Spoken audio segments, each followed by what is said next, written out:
বর্তমান সময়ে জনপ্রিয় নতুন রোমান্টিক জুটি ফারুক আহমেদ রেহান এবং মালাইকা চৌধুরী। দিন দিন বাংলা নাটকের জনপ্রিয়তা বেড়েই চলেছে। সেই ধারাবাহিকতায় আবারও নতুন নাটক নিয়ে হাজির হয়েছেন জনপ্রিয় এই রোমান্টিক জুটি।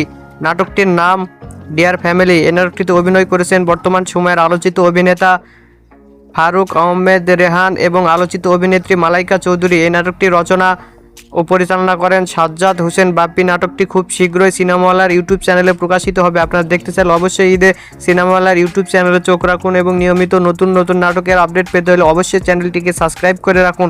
পরবর্তী ভিডিওর জন্য অপেক্ষা করুন।